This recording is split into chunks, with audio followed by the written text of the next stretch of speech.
The doll was found shot along Martin Luther King Jr. Drive. 17-year-old Jamarcus Jernigan is charged with murder in her death. What do you get out of when you see a trans girl out in public and you be like, and you're announcing that that's a trans girl or that's a man or whatever you want to call it? What the fuck do you get out of doing that? This video is about two transgender women who were shot and killed after meeting with men for sex. When the men found out the women were transgender, things turned violent. Before we dive into today's true crime story, don't forget to give this video a thumbs up and hit that subscribe button. On a warm summer night in Gulfport, Mississippi, what should have been a simple Netflix and chill date turned into a horrific nightmare that would leave the community shattered. Charmaine McLam, a vibrant 27-year-old nursing assistant, invited someone she had met online into her home, hoping for laughter and connection. Instead, she faced a deadly confrontation fueled by anger and ignorance. When Kari Gasaway, the man she thought she could trust, realized Charmaine was a transgender woman, his shock turned into rage. In an explosion of violence, he brutally attacked her, leaving her lifeless in the very space she had opened up to him. The tragedy didn't stop there. It deeply affected her loved ones, particularly her sister, Sada McLam, who was left to cope with a devastating loss. During the attack, Sada tried to protect Charmaine, but she was also shot multiple times and seriously injured. She was rushed to the hospital, fighting for her life while dealing with the emotional turmoil of losing her sister. The trauma of that night left Sada navigating both her physical recovery and the pain of losing someone so dear to her. Charmaine McLam was born May 8, 1995 in Gulfport, Mississippi. From a young age, she stood out for her warm smile and a personality that could light up a room. Growing up in a close-knit family, Charmaine was particularly close to her sister, Sada. The two shared a bond filled with laughter, late-night talks, and dreams about the future. Charmaine attended Gulfport High School, where she was known for her kindness and willingness to help others. After graduation, she pursued a career in nursing, eager to make a difference in the lives of others. Charmaine worked hard and eventually became a nursing assistant, finding joy in helping patients feel comfortable and cared for. Outside of work, Charmaine had a tight circle of friends who admired her vibrant spirit. They enjoyed spending time together, attending local events, and exploring the beauty of Gulfport. She had a knack for bringing people together, planning gatherings that often turn into unforgettable moments filled with fun, laughter, and sometimes even karaoke. Charmaine was also active on social media, where she shared her journey of self-discovery and proudly embraced her identity as a transgender woman. She inspired many others by being true to herself and encouraged her friends to accept and love who they are. In the weeks leading up to the tragic incident, Charmaine was hopeful and excited about her future. She had formed a connection with someone online and decided to invite him over, thinking it might lead to something special. Little did she know that this would be the night that changed everything. Kari Gasaway was born and raised in Mississippi. Growing up, he had a typical childhood with friends, school, and family. As he entered high school, he found himself interested in sports and various social activities. However, he struggled with his identity and understanding of different people, particularly those who were different from him. After high school, Gasaway engaged in various jobs, but struggled to find a steady career that he was passionate about. He found himself often drifting through life, sometimes seeking meaning in relationships and connections, but often feeling lost. On the night of June 21st, 2022, Charmaine McLam, a 27-year-old transgender woman, was hopeful as she prepared to spend the evening with Gasaway. Charmaine and Gasaway first met through a social media platform. In the vastness of the online world, they connected over shared interests, including music and pop culture. Their conversation started off casually, filled with laughter and playful banter. Charmaine appreciated Gasaway's humor and confidence, while Gasaway found himself drawn to Charmaine's warmth and authenticity. Her connection with him had initially felt promising. They had exchanged messages and found common ground, leading to the decision to meet for a casual evening of Netflix and chill at Charmaine's apartment. In the hours leading up to Gasaway's arrival, Charmaine likely experienced a mix of excitement and nervous anticipation, hoping to build on their online connection. She might have imagined sharing laughter, watching a movie, and enjoying the simple pleasure of someone else's company. However, as Gasaway entered her home, the atmosphere shifted dramatically. The night began with a friendly vibe as they settled down to watch a film together. They might have shared playful banter and enjoyed each other's presence, transforming a digital connection into something tangible. However, during their intimate moments, a critical shift occurred. As the evening progressed, Gasaway noticed something that would change the course of their night forever. Charmaine was transgender. What began as a lighthearted encounter quickly descended into chaos as Gasaway's realization triggered an overwhelming wave of anger, confusion, and betrayal. Instead of responding with understanding, he reacted violently, pulling out a firearm and shooting Charmaine multiple times in a fit of rage. The hope for a simple night of connection turned brutal. As Charmaine fell to the floor, her life extinguished in an instant.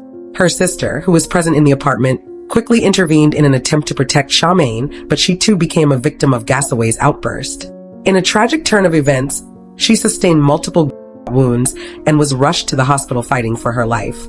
The sense of horror that enveloped the apartment was compounded by the presence of Charmaine's family, including her mother and young children, who witnessed the violence unfold.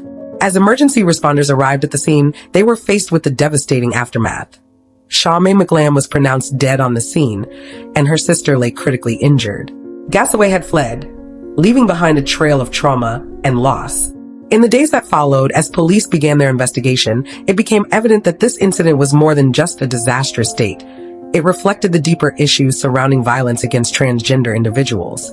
Charmaine's hopes for a romantic evening had been shattered in an instant, leaving her family and community to grapple with the senseless tragedy that had unfolded in her home during what should have been a night filled with laughter and connection. After the tragic events of that night, law enforcement quickly took action, launching an investigation to locate and apprehend Gasaway. Witnesses at the scene provided important information, while police reviewed surveillance footage from nearby cameras to piece together the events leading to the violence. Gasaway fled the apartment on a bicycle immediately after the shooting, which made it challenging for investigators to track his movements. However, the swift response from police and the valuable details gathered from witnesses helped narrow the search. Within hours, authorities compiled a description of Gasaway and the bicycle he had ridden away on. They also traced the online communications between him and Charmaine, confirming his involvement in the shooting. A warrant for his arrest was issued based on this evidence. As the hours turned into the early morning of June 22nd, detectives canvassed local areas and considered common hangout spots where Gasaway might have gone. Their persistence paid off when a local resident recognized him from the circulated description and provided a tip. By late morning, Gasaway was found in a nearby neighborhood attempting to hide. Officers arrested him without incident, and he was taken into custody for questioning. During the arrest, he appeared disoriented and distressed. He was processed on charges related to the shooting, including homicide and attempted murder. Following his arrest, Gasaway was held at a detention center while awaiting arraignment. The violent outcome of what began as a hopeful evening deeply affected Charmaine's family and the community, sparking conversations about violence against transgender individuals and the urgent need for awareness and change. The investigation into the shooting of Charmaine McLam and the injury of her sister began as soon as law enforcement arrived at the scene.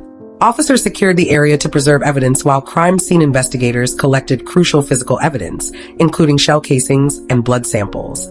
They documented the scene with photographs and noted any visible damage. Detectives interviewed witnesses, including family members present during the incident. Charmaine's sister provided key testimony about the events leading up to the shooting, including details about their meeting, initial interactions, and the moment things escalated. Other witnesses, such as neighbors who may have heard or seen something, were also contacted. Investigators examined Charmaine and Gasaway's online communications, including their conversations through the dating app, to establish the nature of their relationship. They reviewed social media activity related to both individuals for insights into their backgrounds and relationships. Additionally, they canvassed local businesses and homes for security cameras, recovering footage that captured Gasaway's escape on a bicycle, which helped establish a timeline of events. Once Gasaway was identified as a suspect, police issued a bulletin with his description and details about the bicycle. This information was disseminated to local law enforcement agencies, and alerts went out to the community for assistance in locating him. The community played a critical role in the investigation, providing numerous tips as people recognized Gasaway from the descriptions in news reports and on social media. During the interrogation, detectives aimed to understand Gasaway's perspective and his actions leading to the shooting, pressing for explanations regarding his feelings about Charmaine's identity and the motive behind the violence. These statements were documented as part of the investigation. After gathering sufficient evidence, the prosecutors filed charges against Gasaway, which typically included homicide and attempted murder, and could also encompass hate crime enhancements, given the nature of the incident. The investigation's outcome had far-reaching implications, prompting public discussions about the violence faced by transgender individuals. Throughout the investigation, the focus remained on justice for Charmaine and her family, ensuring that her story was heard and that conversations surrounding violence against marginalized groups could lead to change. During the trial, held several months after Gasaway's arrest, the prosecution outlined a detailed narrative of the events leading up to the tragic confrontation. They presented evidence illustrating how Gasaway had initially connected with Charmaine through an online dating platform. The prosecution emphasized the violence of the act and its senselessness, aiming to convey the emotional and psychological toll on Charmaine's family and the broader community. Witnesses included family members who recounted the impact of Charmaine's death on their lives, highlighting not only the violence of that fateful night, but also Charmaine's character, portraying her as a vibrant individual who sought love and acceptance. The defense attempted to shape a more sympathetic narrative around Gasaway, suggesting that his violent reaction stemmed from a moment of fear or misunderstanding upon learning about Charmaine's gender identity. They argued for diminished responsibility, contending that Gasaway's actions were not premeditated, but rather the result of a sudden escalation. However, this defense faced skepticism given the violent nature of the incident and the context of ongoing violence against transgender individuals. After several days of testimony and deliberation, the jury returned with a verdict. Gasaway was found guilty of first-degree murder and attempted murder. The courtroom witnessed a palpable wave of emotion as the verdict was read, with family members expressing a mix of relief and heartache. While the verdict offered a measure of justice, it could not replace the loss incurred. On June 21st, 2023, Judge Lisa Dodson presided over the sentencing phase of the trial. Gasaway received a combined sentence of 50 years in prison, 30 years for the first-degree murder charge, and additional time for the attempted murder charge involving Charmaine's sister. Judge Dodson made it clear that the sentence reflected both the severity of the crime and its impact on the community. On April 18, 2023, Coco Dedal, a bright and rising transgender star in music and a passionate advocate for transgender rights, was tragically shot near the Hamilton E. Holmes MARTA station. What started as a simple request for help to charge a phone soon turned into chaos, as witnesses heard the unmistakable sound of gunfire piercing the stillness of the night. As the police began their investigation, they quickly turned their attention to a young man named DeMarcus Jernigan, who was seen near the scene just moments before the shots were fired. Eyewitnesses reported that Coco had been in a brief conversation with him right before the violence erupted. What had begun as a simple interaction now raised chilling questions about how a single moment could turn deadly. Jernigan was later arrested and charged with murder, although he insisted he was innocent. His presence at the scene added another layer to a heart-wrenching story. Coco Dedal, whose birth name was Rashida Williams, was born in 1988 in Atlanta. Coming out of high school in Atlanta, Coco faced overwhelming challenges. She admitted that she didn't know how to read or write and felt lost in many areas of life, yet she graduated. Reflecting on her educational struggles, in her quest for survival, Coco turned to sex work, which she began to help provide for her mother and sister when they faced homelessness. They occasionally relied on family members for temporary shelter, but Coco's identity as a transgender woman often caused discomfort, leading them to be asked to leave. For instance, her older sister's husband was uncomfortable with Coco living in their home, even when she occupied the basement and rarely interacted with him. Once Coco fully transitioned, her relationship with her family became fraught with tension. Her sister ultimately kicked her out, and Coco left with her mother and another sister, united by a sense of loyalty. This marked the point where Coco started engaging in sex work full-time to ensure they had food on the table and a roof over their heads. She emphasized that her experiences in sex taught her vital life skills, including math, and lamented her struggle to form romantic connections due to a mental association between social interactions and financial transactions. Despite the challenges she faced, Coco spoke of her deep love for her family, yet she found it hard to be around them due to past judgments and the pain of rejection. While she could share laughter and camaraderie with her sisters, feelings of hurt lingered beneath the surface. Coco found it difficult to maintain any semblance of a relationship with her brother, as memories from the past haunted their interactions. In navigating her turbulent life, Coco often took on jobs in the industry, like stripping, all while expressing a desire to seek something different, to channel her energy into music. Recognizing the importance of creativity beyond what she had known, She was influenced by the visibility of other transgender women on reality TV and felt empowered to focus on her musical aspirations. Coco's music became a passion, and she aimed to use her voice to uplift other marginalized individuals who felt voiceless. Months before that fateful night in April 2023, Coco's spirit shone brightly at the Sundance Film Festival. There, she made a remarkable appearance in Coco City. Hi you guys, I am Hollywood Coco. I am more than honored to be participating in this film that D. Smith created. And I am lost for words. I just still cannot believe that I'm a part of this. And I want to thank D. Smith so much. And for believing in us and to even be taking a chance with us. And I cannot wait to be a part of Sundance and see the film for the first time and for you guys to see it as well. And I just want to have fun with it. And yeah. A groundbreaking documentary celebrating the lives of Black trans women. The film, which would go on to win 2 prestigious awards, reflected her journey, a blend of hope and resilience. At Sundance, Rashida inspired many with her words. Coco personified the fight against societal limitations, using her voice to create beautiful music. She released singles like Trick in 2020 and Bulletproof in 2022, each now resonating deeply in light of her death.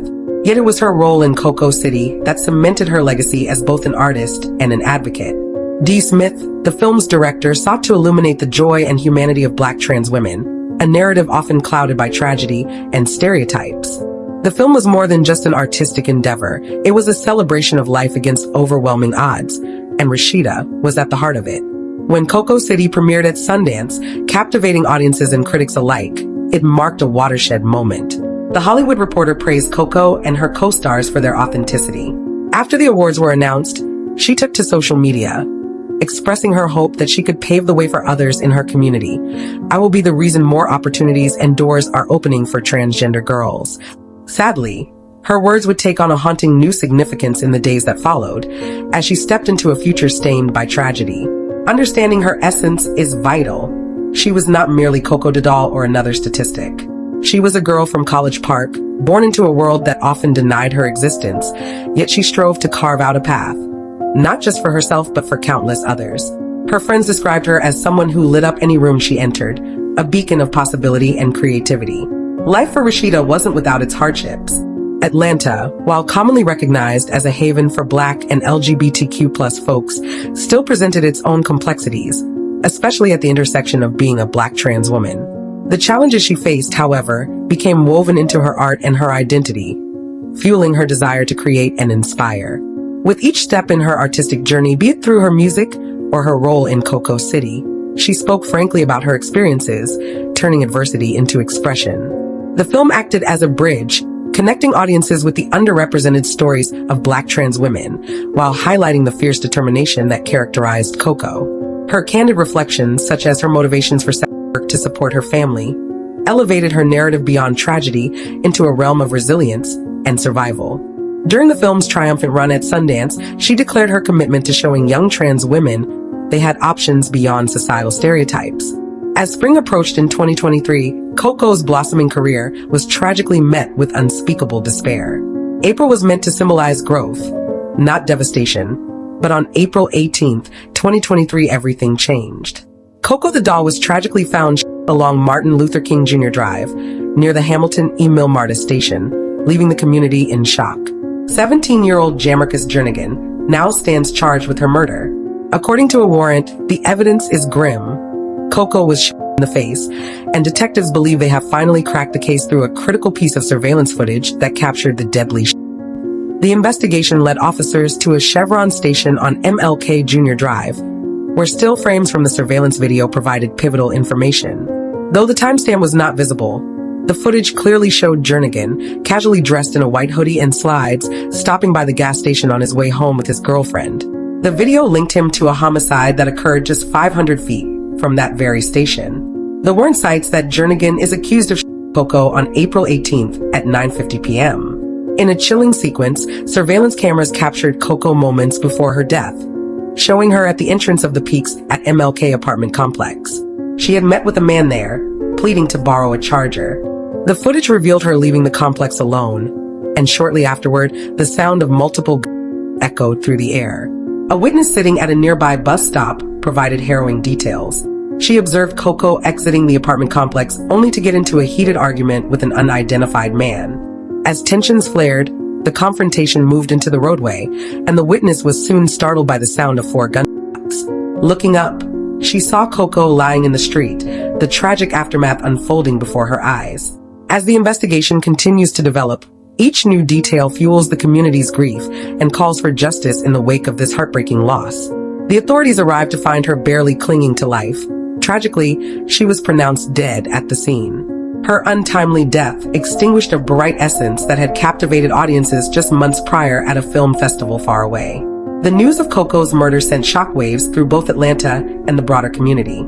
Dee Smith shared her heartbreak, reflecting on her potential and the painful reality that violence against transgender women was a growing epidemic. Just a week prior, the city had mourned another Black trans woman whose life had been extinguished. In the wake of Coco's death, police released images of a person of interest, a young man clad in a white hoodie observed at a nearby gas station, perhaps unknowingly entwined in this tragic narrative. The news of Coco's murder sent shockwaves through both Atlanta and the broader community. The case took a dramatic turn as Jernigan was charged with murder Coco's death. Police noted that security footage placed him at the scene moments before the shots were fired. While Jernigan adamantly maintained his innocence, claiming he didn't pull the trigger, video evidence appeared to contradict his statement. His mother, still standing by him, asserted that he had only come forward to clear his name and was not guilty of the violent acts he was accused of.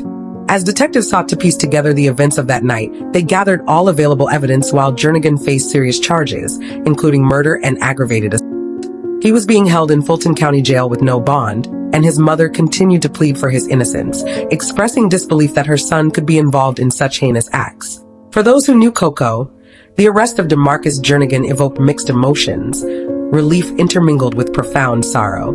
Tracy McDaniel, an advocate for transgender rights, emphasized the culture of fear that continued to linger over the trans community, a fear that reverberated through Rashida's life and tragic death.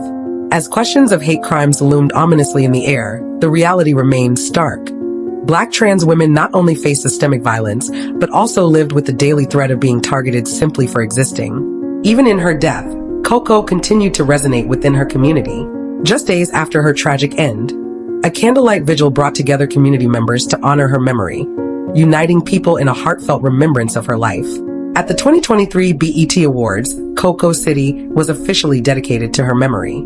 Coco's death marked her as the 4th murder of a transgender woman in Atlanta in a concerningly short span, stirring fears within the community. Reports indicate that, as of 2023, a trans person is killed in the U.S. approximately every 11 days, a stark statistic underscoring the perilous climate faced by many. In the wake of Coco's death, it became increasingly clear that her case was not an isolated incident, but part of a disturbing trend. A report from the Human Rights Campaign illuminated the devastating epidemic of violence against transgender individuals, noting that a significant percentage of victims were people of color. The community. Thanks for watching. Don't forget to give this video a thumbs up and hit that subscribe button. And don't forget to turn on notifications so you won't miss any of our new uploads. Stay safe out there.